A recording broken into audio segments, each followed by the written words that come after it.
Well, I think the stage has been well set for my little piece here. I would like to acknowledge Peter at the beginning here because Peter, well, firstly, has organised this delightful event for old folks to reminisce. It's a pleasure as you get older to be able to reminisce, and particularly with friends over common stories. But of course, Peter was the driving force and the leader of this, driving force behind this expedition, the leader of the expedition. And he was the glue. He made it all work. I'll forever be grateful to Peter because, as I'll allude to shortly, this expedition was pivotal in everything I did afterwards, in a sense. But anyway, I'll give you an example. The VUWAE 15 was sort of destined to be a different expedition, and an expedition with some of some note, because it had all the elements of exploration and great adventure. I mean, part of it was we were going to new places, even though Barry had been to several of them. But in general, it was in the far-flung corners of Antarctica, as it was known then. And these were relatively long stays in isolation. So all of that was an adventurous exploration thing.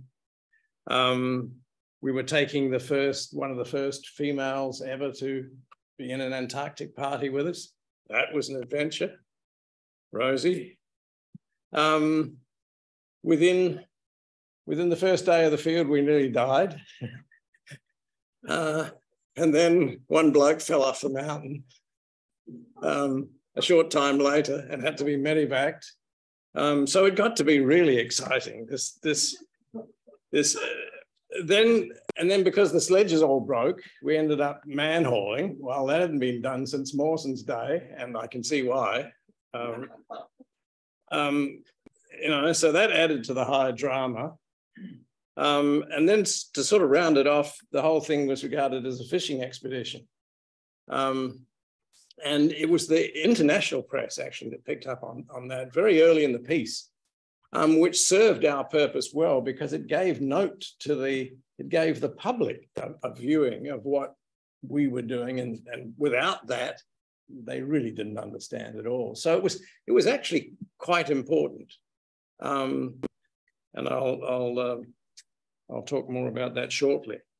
But VUWAE 15, in terms of a personal experience, was a life-changing event for me. It came at something of a crossroads in my career. I was an honors student, but I'd started off actually doing a bachelor's here in chemistry. Never heard of geology in my life. And I only ever picked up geology actually after the second or third year, when a geochemist suggested that you might like to do geology as part of the chemistry major. So I actually ended up doing a double major in geology and geochemistry, as it turned out. But it did make for a long undergrad degree. At the end of that, I still wasn't all that convinced about geology, but you couldn't make any money out of chemistry. But at the time, geology was very, very topical, in part because of the big finds in West Australia. The big nickel find, the Poseidon find was just one of them. So I hightailed it to Australia, in fact, to Brisbane, and got a job as a geologist. Not actually as a geologist, actually. It was a job as a sort of person who knew something about geology, working with engineers. I knew absolutely nothing about engineering and not a whole lot about geology, but the job worked out, in fact, so well that they offered me a permanent job at the end, which I couldn't believe. But as I say, the whole mining boom in Australia was such a big thing at that time that I figured that there's definitely money to be made in this geology stuff. So I came back to do an honours degree in 1970. And halfway through that year, I got offered the position as one of Peter's party, which of course blew my honours year out, but that's a whole other story. The point was I was going to Antarctica. Now we've seen this picture. This is just another variation of the theme, coloured this time. And I think we all know the players. I didn't ever imagine that the first task in Antarctica would be to paint the base green, which is not actually as easy as it sounds, because paint doesn't go on too well down there. And you certainly need to be using oil-based paints. But that was our first job, Dave and I. And Dave will remember this well. But it was this bloke who was pivotal in it all. This is probably a photograph the day before we nearly died. So I was to share a tent with this guy. And I really didn't know Peter well, and he certainly didn't know me.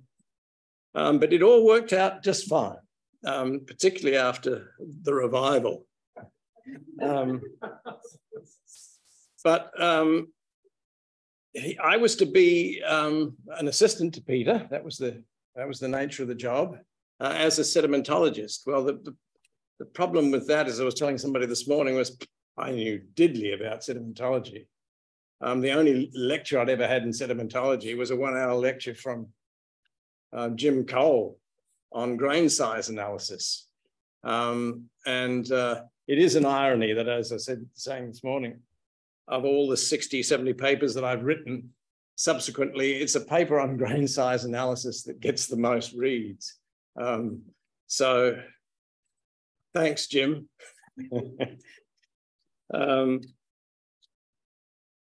But anyway, the point was we were to do training on the, I was to be trained as a sedimentologist on the job. And I couldn't have had a better mentor. Peter was just a wonderful mentor in sedimentology.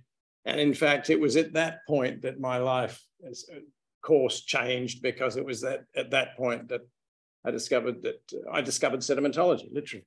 So I spent the rest of my life researching in sedimentology. So it was as simple as that.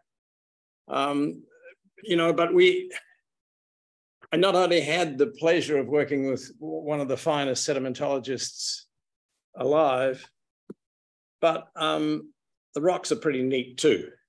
The Shackleton neve geology is outstanding. And although the weather was crap for a lot of the time, I mean, it wasn't, it was sunny, but as Peter alluded to, it blows out in the Shackleton. And it's just the nature of a neve out on the edge of the plateau. It blows like crazy all the time. And you can see, in fact, that's Barry loving it.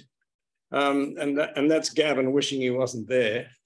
And this is Peter thinking, what the hell am I doing? You know, this was an attempt to cross the Sastrugi from Mount Mitchell to the A1 section, the alligator section, for those who know the Shackleton. And I think, yeah, toboggans broken. Not only the toboggans, the sledges all broke as well. They were tied together with string at the end. Mind you, the sledges had come from, I think, Shackleton's trip. And you can see Dave and Rodney looking on at the toboggan, looking on at Peter, who's doing all the work, actually. They're both broken if you look. I mean, it's pretty, and there, of course, the two paleontologists trying to figure out what the hell are we doing? You know, trying to fix two bamboo sleds that had come out of a museum. But their life depended on it. So that's life in the skull. Anyway, the object of the exercise was to measure sections, as Peter mentioned, and we measured hundreds of meters of section, 5,000 meters. Yeah, it was amazing. And those measurements and those descriptions have stood the test of time. They're an often referenced piece of work still. So yeah, it was great, and that's one of them. That's the classic well, it's Mount Condescending, but it actually formally became Mount Ritchie. I'm not sure where Barry fell off. It's probably somewhere up the top here. Yeah. But this was a very famous section, not only because it was spectacularly exposed, but it's also the thickest section of this Aztec. This is the formation that I ended up spending a big chunk of my life studying. So that skeleton study, well, in fact, the studies of VUWAE 15 were divided into regional studies and separate specialist studies. And of course, Rosemary studied paleobotany with a nice Glossopteris or Gangapopteris leaves. I'll never get them sorted out, but so Rosemary did the paleobotany. The two Australians attacked the fish, and as Barry showed from the earlier expedition, these pavements of the Aztec siltstone are just littered with bone fragments from these Devonian fish. They're obviously death assemblages where the fish, which were essentially fresh water, this particular taxa were. And they obviously concentrated when these ponds and pools dried up in what was a relatively arid, or at least semi-arid climate in the Middle Devonian at this time. Those are there are over 45 taxa of fish found. I was talking to Gavin recently that the collection in total is one of the richest collection of fossil fish on the planet in terms of variability. And Gavin is still, as we sit here today, taking them apart, analysing the specimens. So it's been for him a lifelong study. That's I think the extract from the paper. I think that was extracted from the Sydney Herald. Was it? Well, it went, yeah, New Zealand Herald, yeah. 6 New Zealanders, Scotsmen and an Australian have found the richest deposit of fossilised fish ever discovered in the Antarctic. And the bloke is referring to the Poseidon nickel find in West Australia that was all the talk at the time, saying, get over here and lay off staking claims, come help us with this drill. So it had reached the attention of the general public. This is the formation that contains those fossil fish. This is the Aztec, and this is what I ended up studying as a special side study. And it's a very interesting formation, and I could talk for a week and a half, but I'm sure you don't want to hear that. But there are many interesting aspects of this. One is obviously the fish. Another is that this is a freshwater deposit.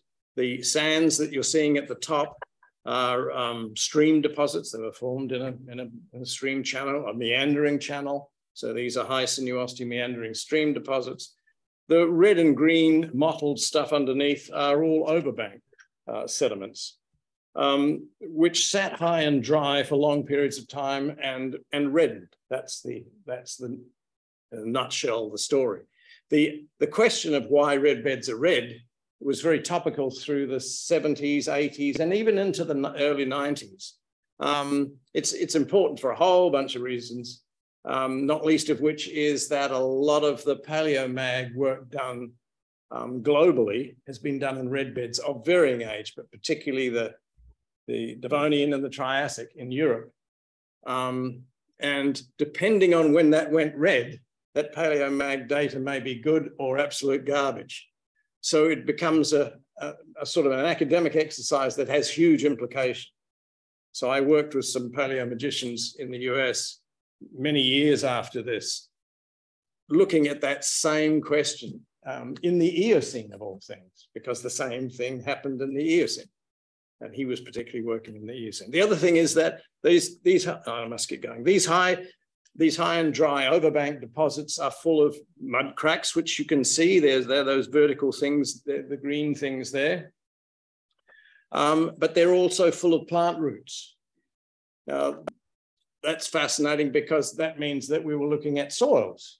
And so what I spent an inordinate amount of time studying were the soils, and in fact, the geochemistry of the soils. And the geochemistry of the soils can be shown to absolutely mirror, in terms of major and trace element, modern paleosols, modern soils, I should say.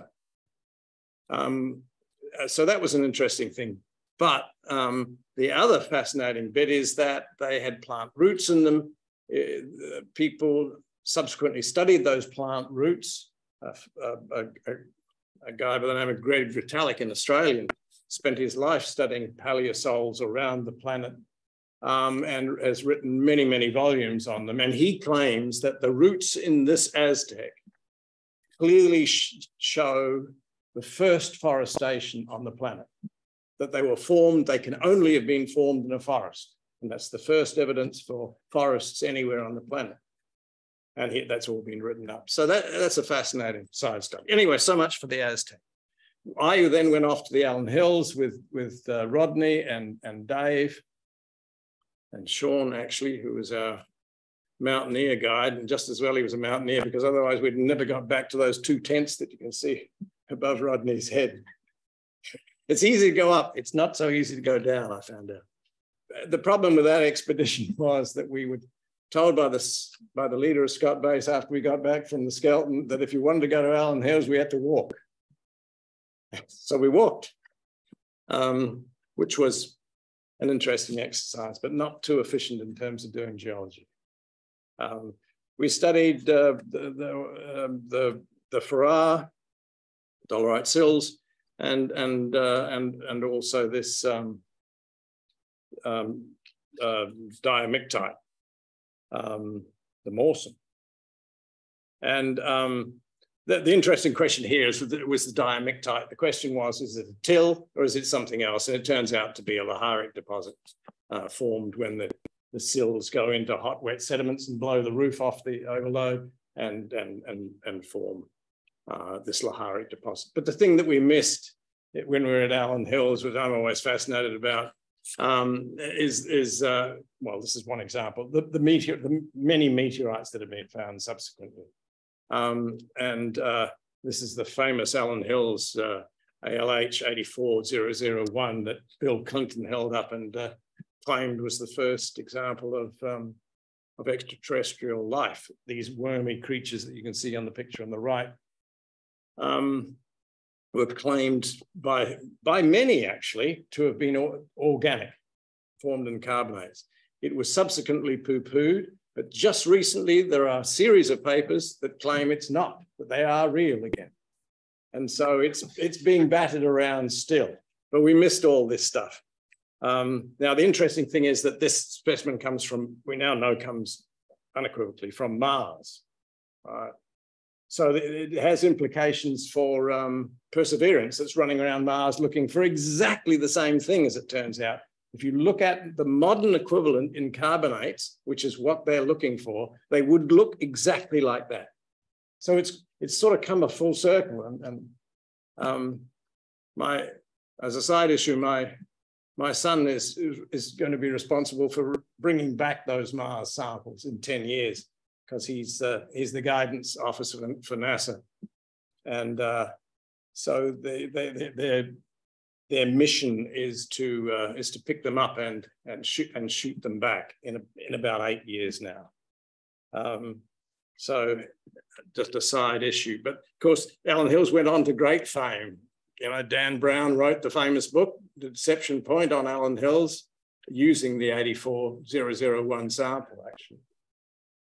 The last few weeks in Antarctica for me in that wonderful expedition of 70-71 was with Barry. Barry had come back from New Zealand, fully recuperated, full of life, and off we went on a Cook's tour of the dry valleys, which I must say, by comparison with the other two sectors of the trip, was an armchair experience because it was all helicopter support. So we just bounced from classic outcrop to classic outcrop. But we did a lot of great geology. We stayed at the best hotels, best views in town. We ate like kings. We played chess. Some of us even smoked. The weather was extraordinary. It was shirt sleeves weather, actually. And Barry will attest to this. We got lucky on this one. In fact, you can see the rivers were flowing high up in the valley. So that was a great experience. But we did a lot of walking, and we also did a lot of section measuring and geology in general.